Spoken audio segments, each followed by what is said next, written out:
And good early Saturday morning to you all, or afternoon in Europe, I guess. Um, this is a somewhat impromptu session where I wanted to talk about Business Central development from scratch because I'm learning from scratch. But I wanted to take a break from the business learning AL for Beginners workbook, I guess it's called. So I've been working through the workbook chapter by chapter, digging into that, writing the code, testing, and learning. But I took a little side journey recently and thought I would share that because I think it's a pretty common thing, and you're probably going to want to do it at some point in your AL development career. And that is working with text files and specifically creating text files in this case. There are many ways you can work with text files, but to start, I just wanted to create a text file. The ultimate goal is to create a CSV file, but let's just start simple. So I did some preparation, but I just realized my dev server was off. So I just fired that up, and I'm going to have to get some of that stuff working. But let me just make sure all the AV is up and running and that we have some good audio. Looks like we do. And the chat is on and Twitter is alive. Excellent. So, okay, what's next? Where are these slides? So creating text files, if you've done development, you've probably done this at some point. Very common, and it's simple, it's relatable, practical. I've been doing it forever. And this topic and the reason I decided to try this started with my desire to create some really large sample data files. So let's say I wanted to create a file with 100,000 records in CSV format. And I was also wanting to create a file with 1.5 million records in a CSV file for testing of Business Central. And the context is performance testing. And I have experience in .NET, and I was talking to Eric Hugard about creating these large files. I said, well, I tried it with .NET and SQL using a SQL store procedure, and it was quite slow because the store procedure was doing all sorts of random data generation for me based off of keyword lists. And it was a structured data set. It wasn't just, random throwing together text. And I said, well, I probably want to look at Python to see if it's going to be faster. And he said, young grasshopper. Eric says, you're going about this wrong, kid. Why don't you do this in AL? And I was like, what are you talking about? AL is for Business Central. I want to create a bunch of, test data files with random text. And then it dawned on me. I was like, well, duh. I'm trying to learn AL. AL has a lot of the functionality essentially of .NET. It's a simple, efficient programming language. The platform is all in place. Why not? Okay. Now, I mistakenly, as you will see, assumed that AL would not be a performant platform to generate large text files. Boy, was I wrong. So I thought, oh, well, an ERP system, it's got all this stuff and it's just not really built to crank out that type of data. And no basis for that assumption, right? And that I think I'm going to see is very wrong. Now, Jeremy makes a point in the chat. Learning to make text files is a worthy journey, but when you get to CSV building, you'll want to explore the CSV buffer. And that is an excellent point. Again, if you're a developer, you've worked with text files, if you've had to generate a truly compliant CSV file with proper escaping and quotations and dealing with some of the potential oddities that can come along with CSV files. If you want to do it right, you will want to use a CSV parser. In this case, it sounds like that component or code unit or library is called the CSV buffer. So I will need to look into that separately. Today, I'm just going to show how to create a text file. We're just going to do raw text, crank it out, save it to a text file, and see what that's like. And again, the context for me was see, okay, what is the performance of this in AL? And what does it look like if I were to create 100,000, 500,000, a million lines?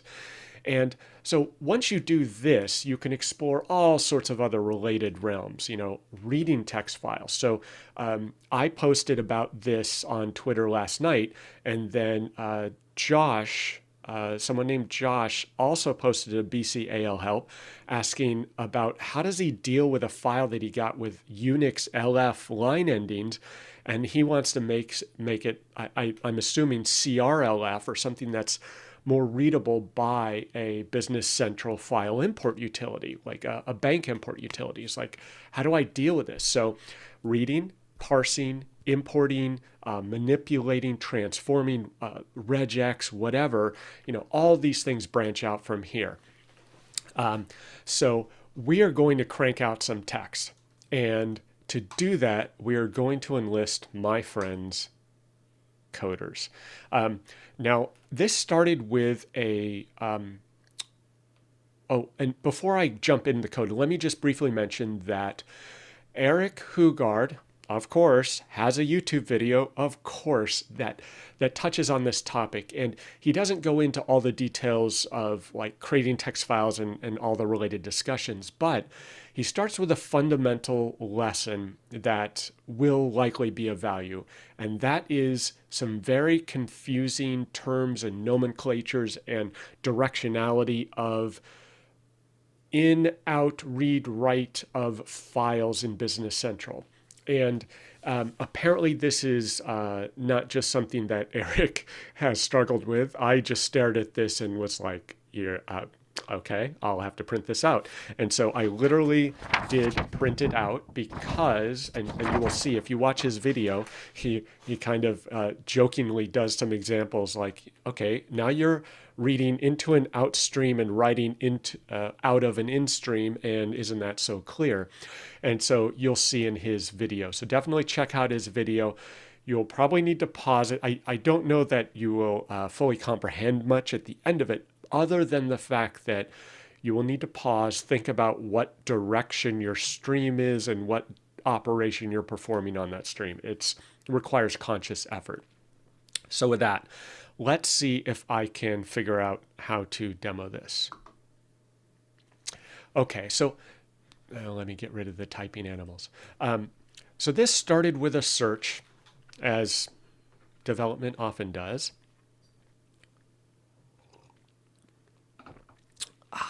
Okay, so I can't find the blog post that I used to start this, and I normally bookmark it or paste it into my files or something, but I'm trying, I did something like Business Central AL text file, and I see this Mabuso forum post. That was one I looked at, but there was a person, oh, here it is, cloudthing.com. So this was written by someone named Darren Austin, and unfortunately there's no date on here, and this blog Cloud Thing appears to cover all sorts of topics, so I didn't know where this came from, but this became the very, very basic starting point for my journey. And so it's cloudthing.com blogs, export to text files from Business Central. And it just covers, say, hey, sometimes you need to create things, create text files, and things are different between nav and BCAL.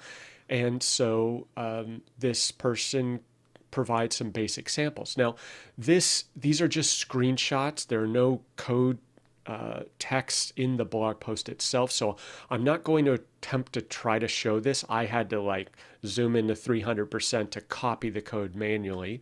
But this is where I started out. So if you find this blog post in your journey, how to export text files from Business Central SAS, it looks pretty, but it's not very conducive to getting the code out of the blog post.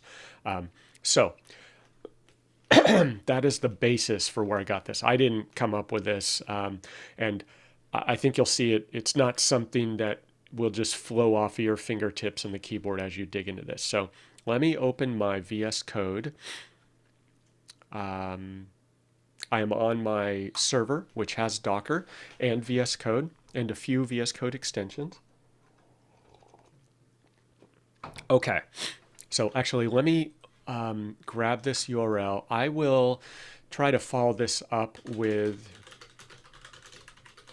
a blog post to actually post the code, because just as I'm seeing, it's difficult to extract code out of the this blog post with screenshots. I can understand it'll be frustrating if you don't have this sample code to copy from. So I will try and follow up with a blog post on this with the actual code. So we started, the instruction said create a code unit. So I created this new file, a new project called save to file. And we know how to do that. You open VS Code, you press F1, and you say AL go. And that will create your base project. From there, I created a folder called SRC. I created a subfolder called code unit, following these blog instructions. Within that code unit, I right-clicked, said new file, and I just named the file exportexample.codeunit.al, just like the author had. So this is code unit 50100 export example.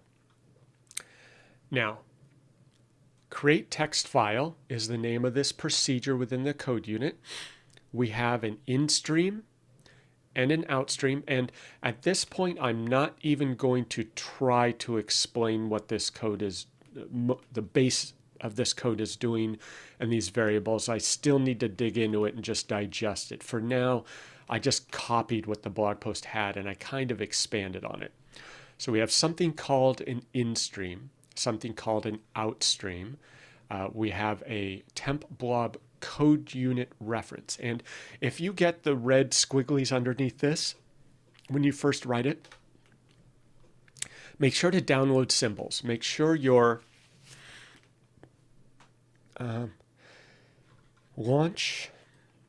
make sure your launch.json is configured to point to your container or sandbox, and then download symbols, and that will then recognize this code unit reference.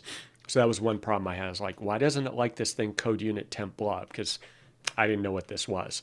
And it's because I didn't have my symbols downloaded. Once I downloaded them, it's like, great, I know what you're talking about now.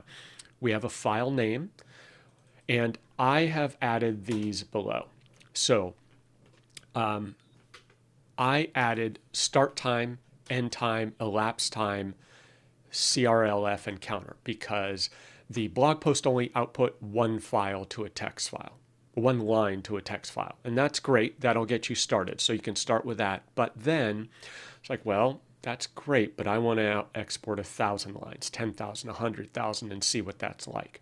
So in addition to exporting lots of lines, I always want to know how long does something take. When you're iterating like that, it's really, really dangerous if you just let it run and loop through 1,000 times, because it may run great when you do it once or 10 times, but once you do it 1,000 or 500,000 times, things can really break down quickly. So whenever I do those long, high iteration operations, I try to get an elapsed time to just get a feel for where things are at as a baseline time measurement, performance measurement. Then I got extra fancy and I looked up line endings, because when you're writing multiple lines to a text file, depending on the tool you're using and how it's outputting to either the buffer or the file, I want to have line endings so that it's not just one continuous line that wraps. I want to have line 1, CRLF, or a carriage return line feed, line 2, line 3 on separate lines in the file. So I looked this up. I just searched for Business Central AL text file CRLF, for instance. And you'll find a few articles, and there is one here on Microsoft Docs for AL, RightText, read, and etc. behavior for line endings and zero terminators. And so it explains a little bit about the different file types, but it shows this little trick of creating a two element array. It's called CRLF text, and then you define the ASCII character symbols or codes for your carriage return line feed. And just a warning, this is wrong. I was wondering why my files wouldn't output correct. This is supposed to be CRLF. And Eric Hugard caught this, and then subsequently Jeremy also caught this on my Twitter post. This is actually incorrect. It's backwards. Microsoft sample is LFCR. So you need to do 13 and then 10 if you want a CRLF. And why would you do that? There are a couple ways to do your line ending, so we'll talk about that. Anyway, back to the code. So I did a CRLF for my line endings, and then I said, well, I want to make the number my line. So I did a counter, a really simple, just incremental counter. So I start, and I had to learn this as well. How do you get elapsed time? How do you get duration in AL? And I think this works. There may be a more refined method. In .NET C#, I used a object called a stopwatch, I think, and it provides relatively precise timing, and it has automatic elapsed time method built in, and so you can get all that data. It's designed for these types of timer operations where you're looking for elapsed time. In Business Central, it appears to be more basic. You just record start time, end time, and do the difference. And in this case, I'm grabbing elapsed time as an integer. There is another data type called duration. But there was one problem with this, is that when the operation completes extremely quickly and you have a 0 millisecond runtime effectively, duration was completely blank based on my initial test. So I backed this out, and instead I did a low-tech elapsed time as an integer, which based on a Mibuso blog post or a forum thread, this returns an integer of milliseconds, I believe, and that's what it looks like. So I'll show you that. So I start with my start time. I record that. That's my, checkpoint for starting. I then declare my CRLF, and this is 1310, not 1013. I define my file name. Pretty simple. Now, you'll notice something here. If you're used to WinForm or local Windows development, .NET development, there's no path. And we'll talk about why that is. And now, the first thing that the blog post had me do is, in my temp blob, which is referencing code unit temp blob, create Outstream. Okay, so there's this something called an Outstream. Haven't even looked it up yet. I just plowed through this to get it to work. Create an Outstream. And I'm assuming we're instantiating this thing called an Outstream. And we are defining a text encoding. Now let's see if this has any other parameters. Oops. Okay, so I'm not sure how to get it to. Let's see if hovering over. Okay, so procedure, create Outstream, var Outstream. Okay, so that's our out str. And so it only has two parameters. The second one is encoding. What type of text encoding do you want? And when you do this, you have the options MS-DOS, UTF-8, or UTF-16, UTF-8 in Windows. And I need to look into these. I just chose Windows without thinking. You could choose MS-DOS. I need to see what the differences are between this. Maybe MS-DOS and or Windows, those are ASCII character sets. And when you go to UTF-8, that gets you into the Unicode space, and UTF-16 is the universe of Unicode. So I'm guessing that Windows is an ASCII encoding. And if you're not familiar with text file encoding, don't worry about it. Windows will probably be fine for most cases, at least in the US. Internationally, it might make sense to go with the UTF-8 if you're dealing with Unicode multiple languages. But something to consider is your text encoding when reading or writing. Now, we are then going to take this Outstream.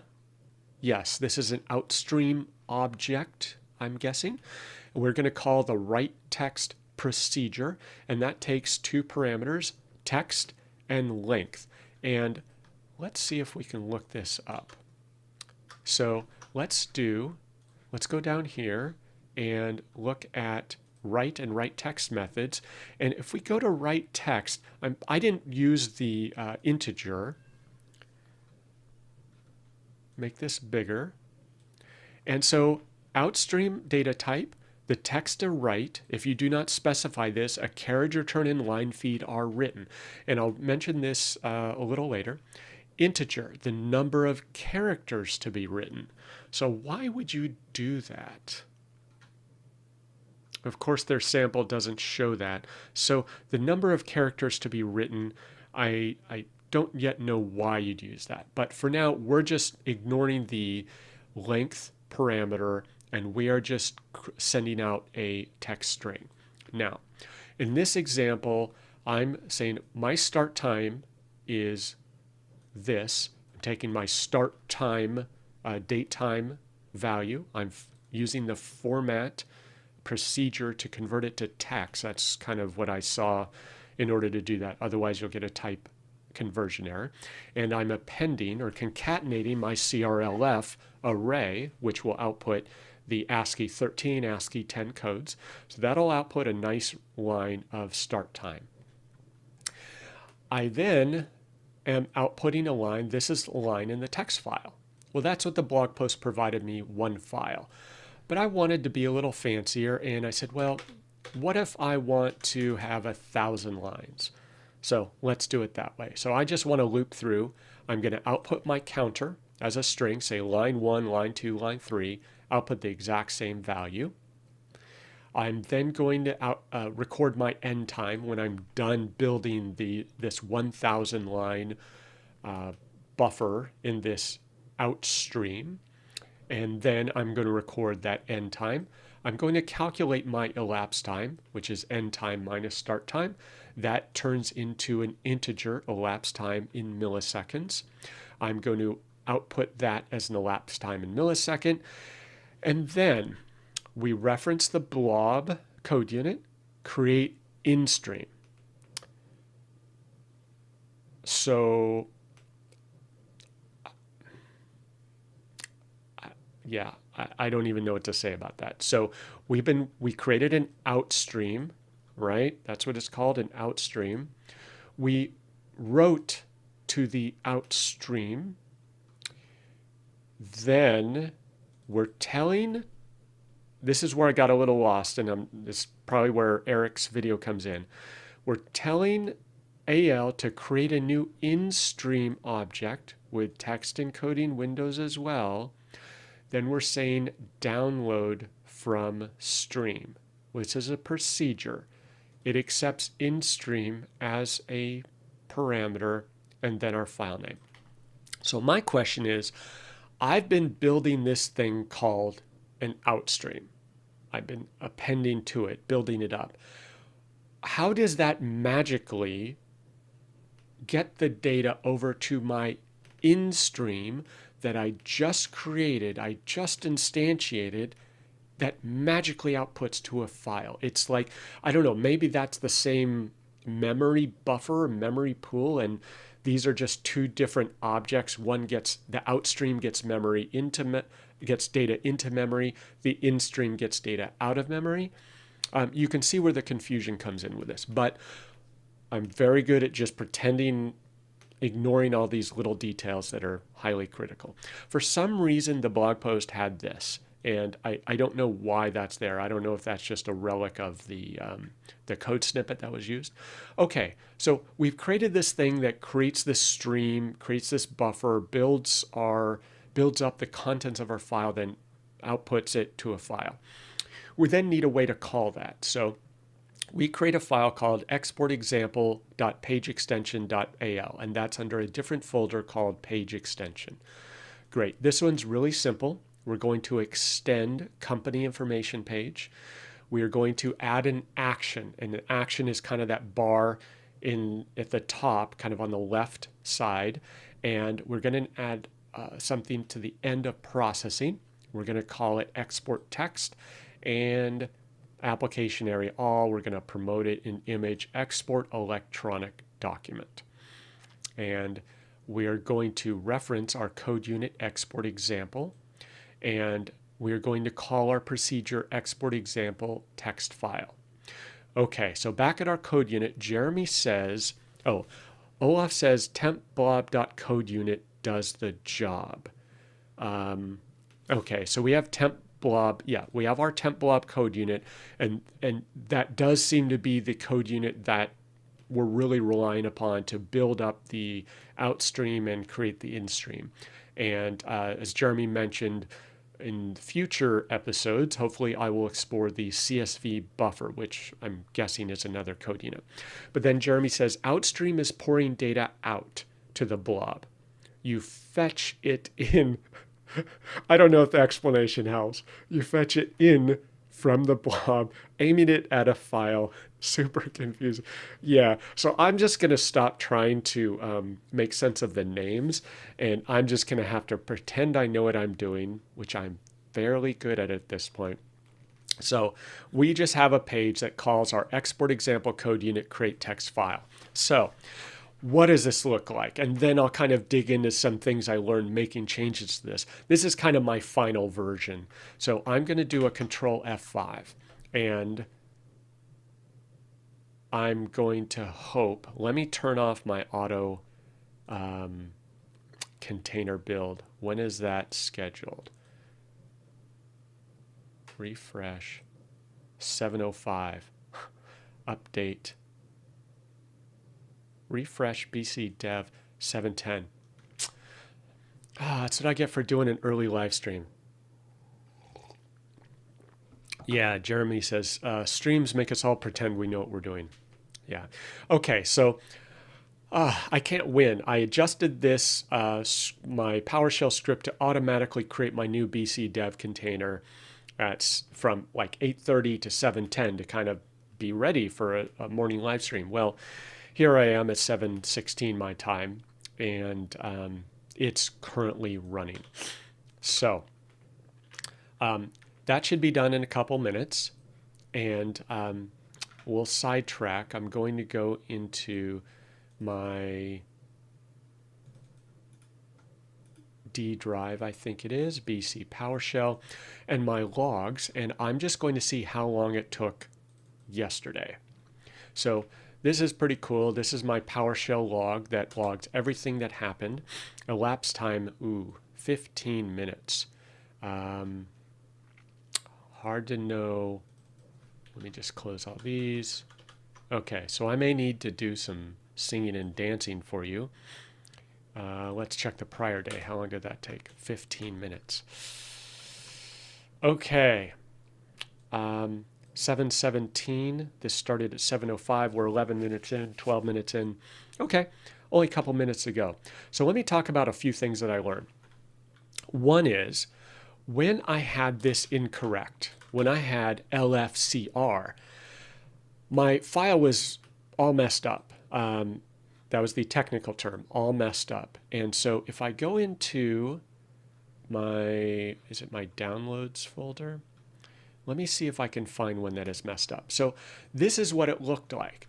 And this results in a file, according to Notepad++.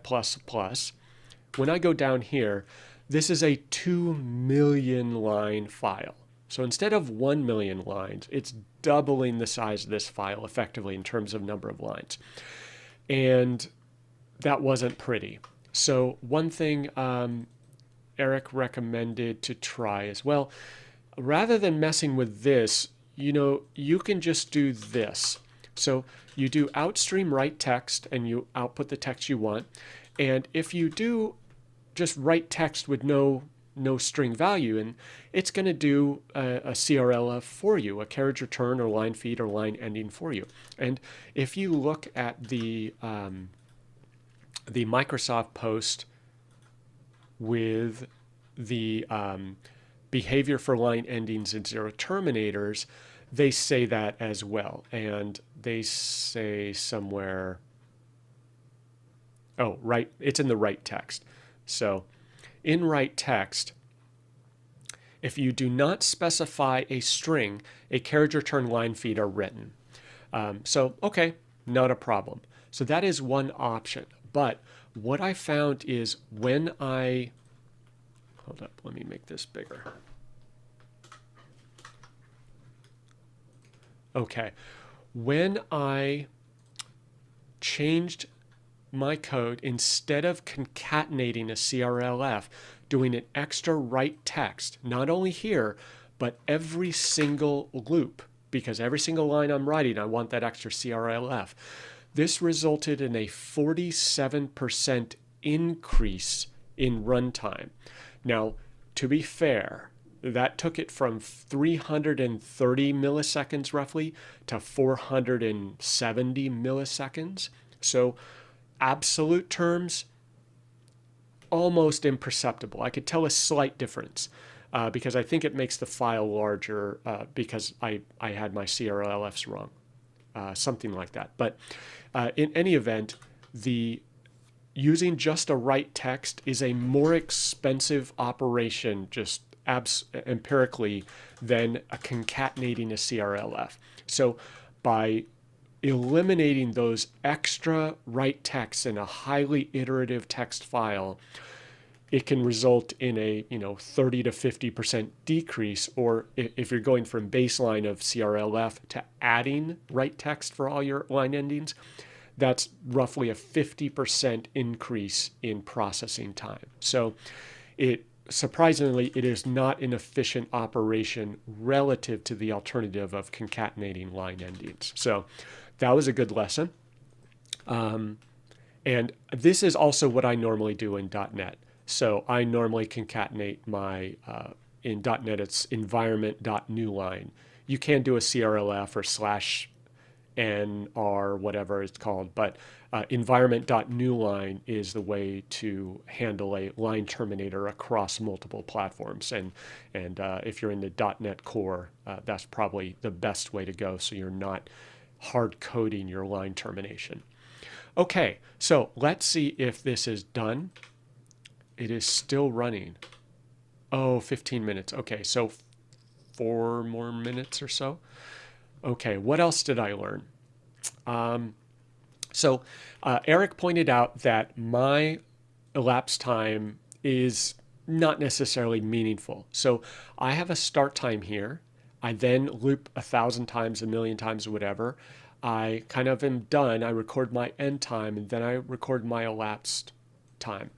Well, the problem with this, which is a little different than, say, a .NET world where I'm using a WinForm on a desktop, is I could move this elapsed time to just before the step where I write the file and close the file, finish the file off on disk.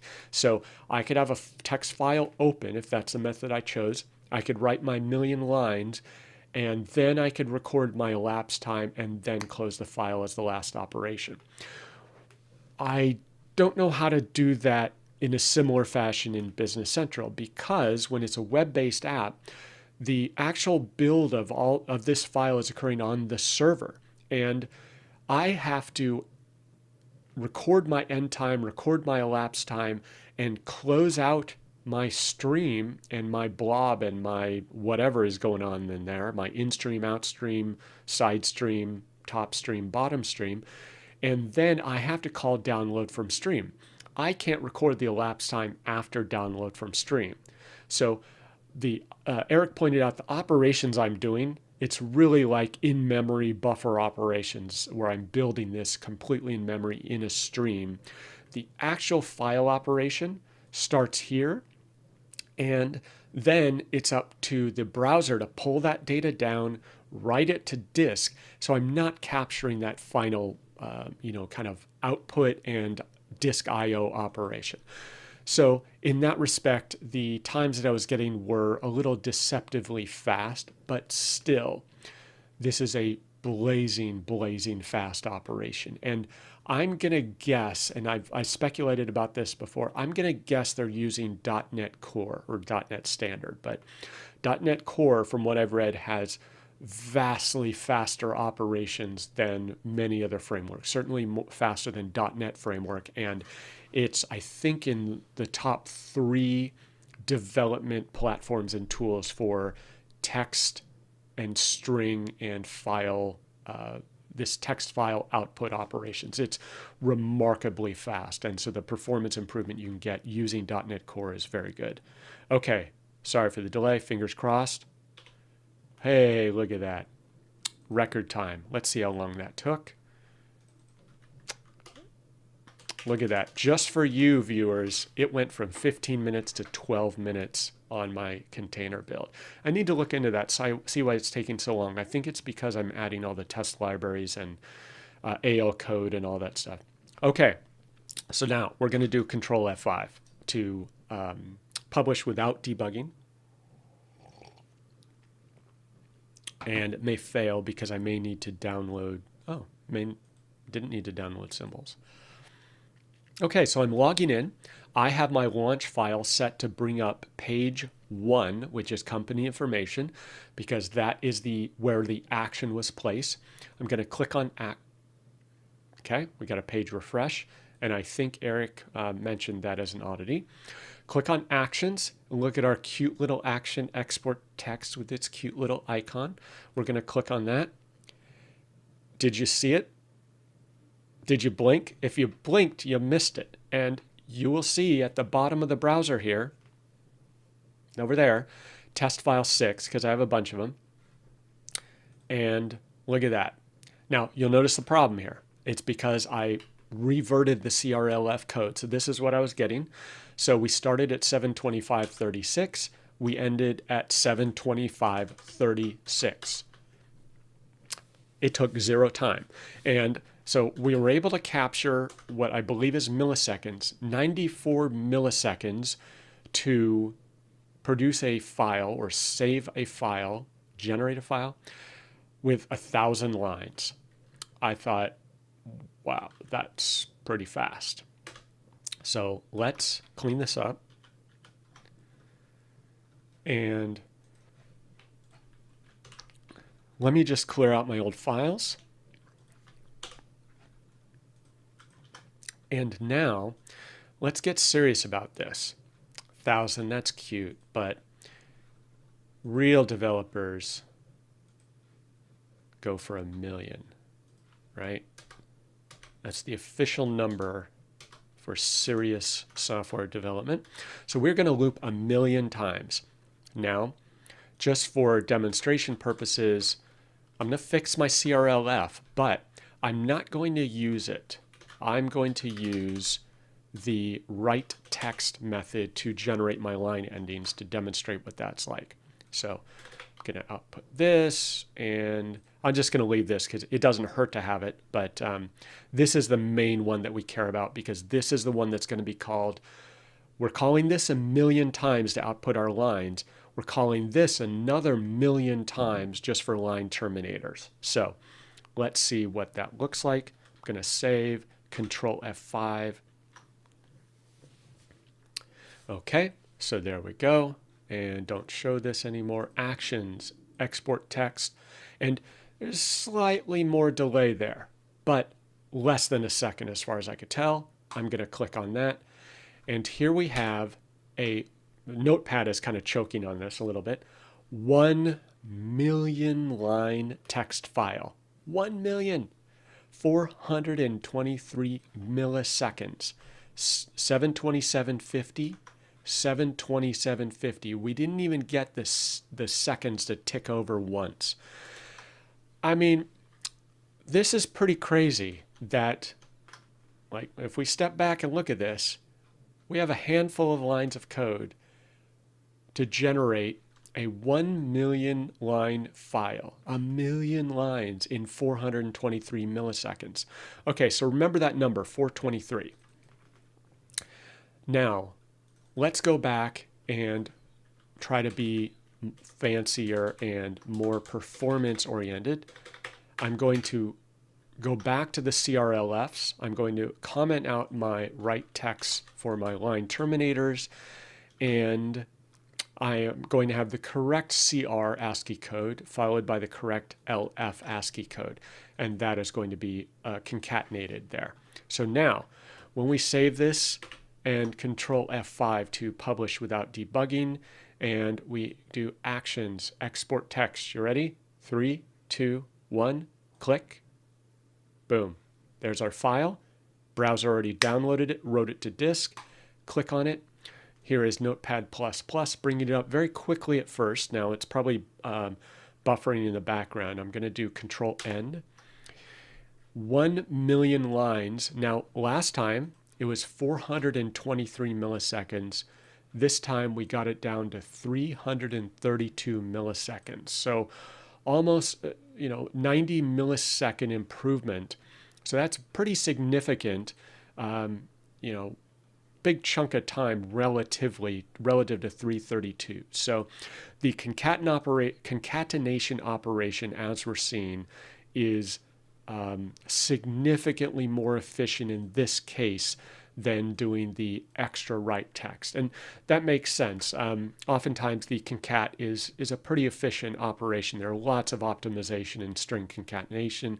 And in the .NET world, we would use a string builder oftentimes. That object is more performant for very high volume string concatenation.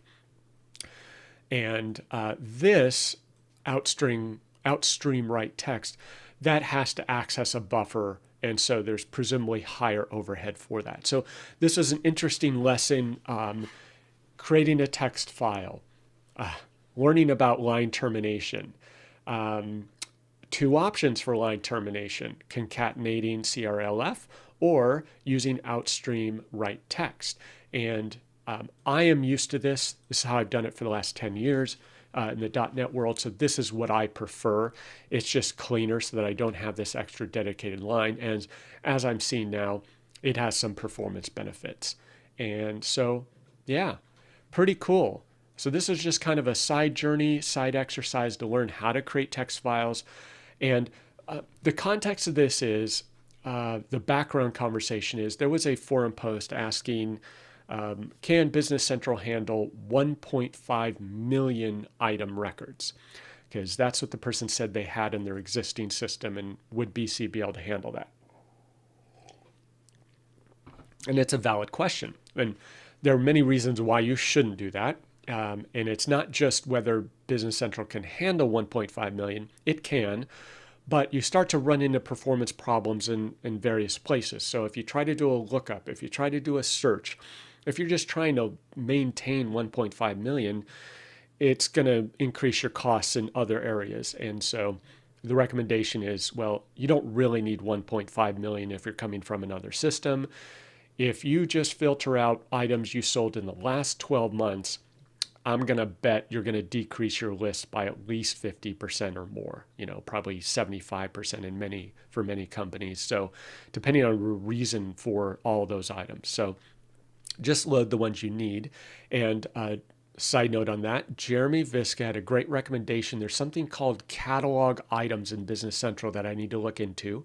So if you need to have a bazillion items available for sale, but you don't necessarily sell them, say you're importing catalogs from vendors that sell all sorts of parts and you're just kind of reselling those, you don't need to import all of those electronic catalogs into Business Central as active items. Apparently you can import those as catalog items. They will show up and be available for sale, but they will only move to full items when you sell them, or you click a button or something and transfer them from catalog to full items. So I want to learn about that. So thank you for that tip, Jeremy. So the background of this is 1.5 million items. I want to create a text file with 1.5 million dummy items so I can load it into BC and see what happens.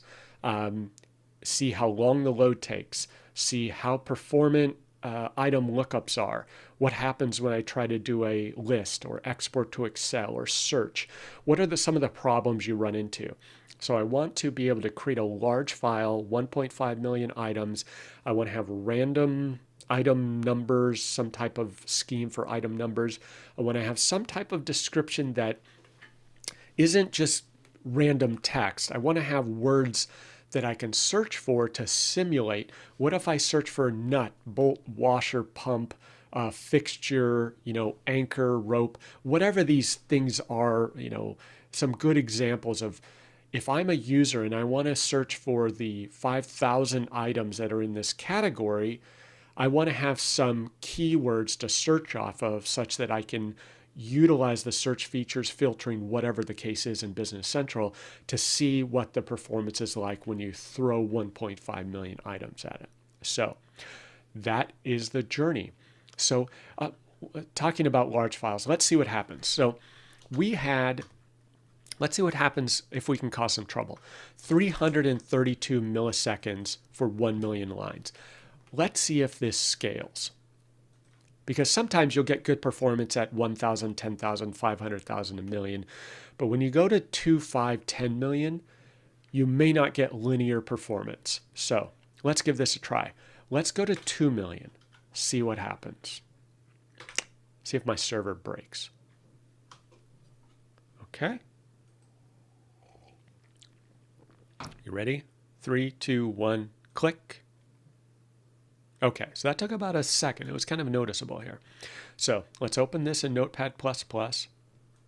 Let's let it load some and Control N, and this is going to take a while. So in the background, Notepad++ is having to load this. It's kind of choking.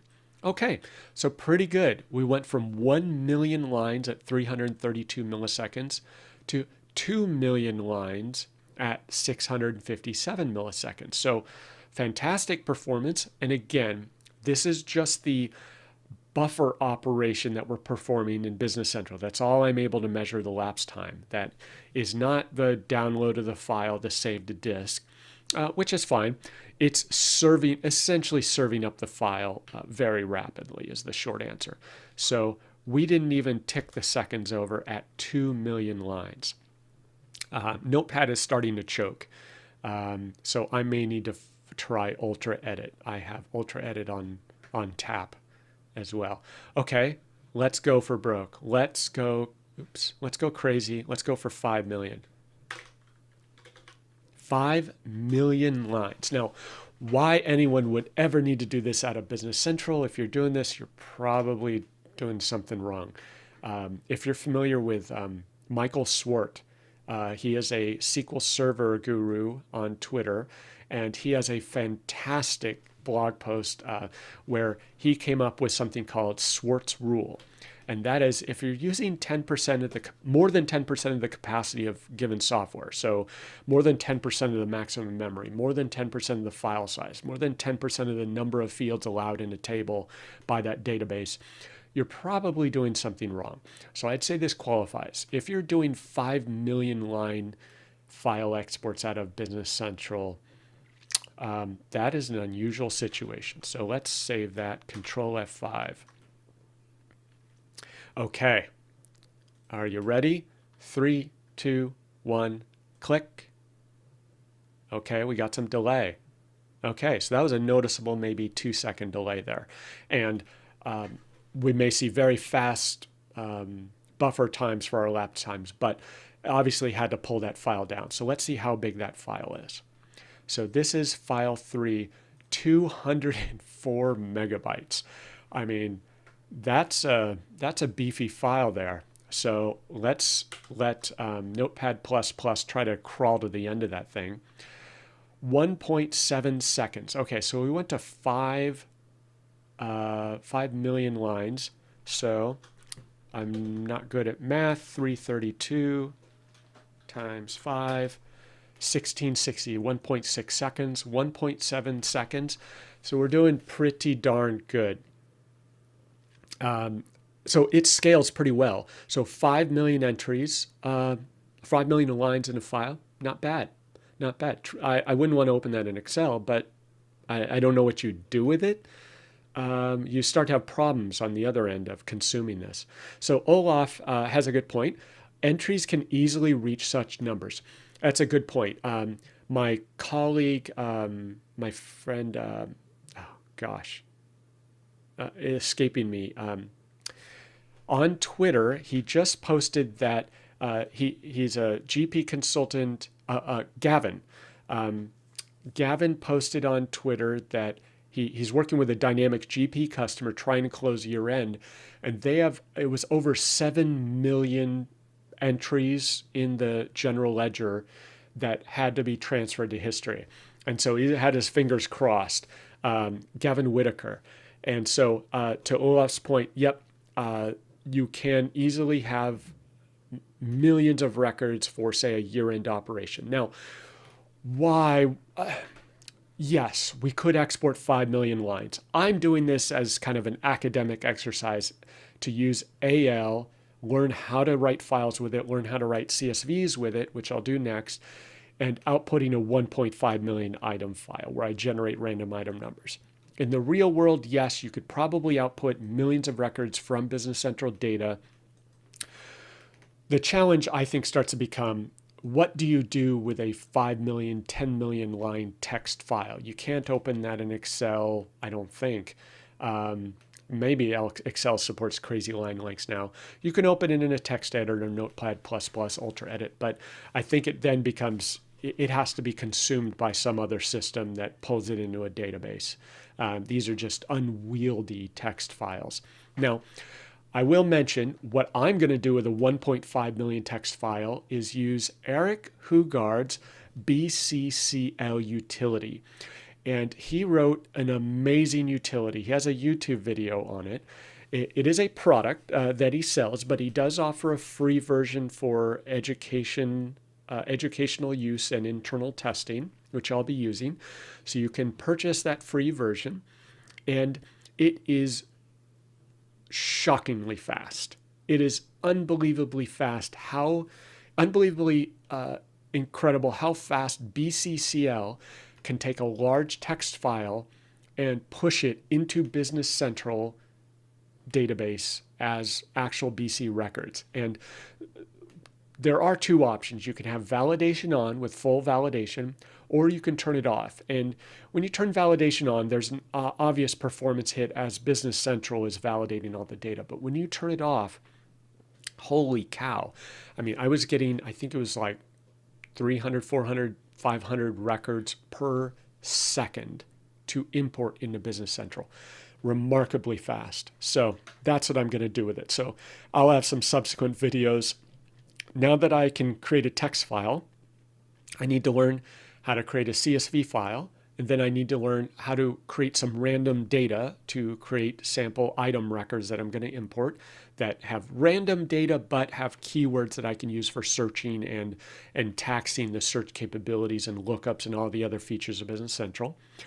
Then once I have that file, I will use BCCL to import it into Business Central. So this is just one small step of a larger journey, a side journey to do this random thing of shoving 1.5 million items into Business Central to see what breaks. So with that, I will try and work on a blog post to pull this code sample together. I will reference the URLs that I used to learn this. This was the blog post. This was a docs on line endings that has the bug on CRLF. And then this is a post on calculating duration, which, as I mentioned, is of limited use. So with that, have a good day. And what am I showing here on PowerPoint? Sorry, too many buttons. There we go. So have a good day. Go and write some code. If you're new to AL, give this a try. Create a text file, loop, output, play with your line terminations, file encoding, and have some fun. And if you're adventurous, look into the CSV buffer.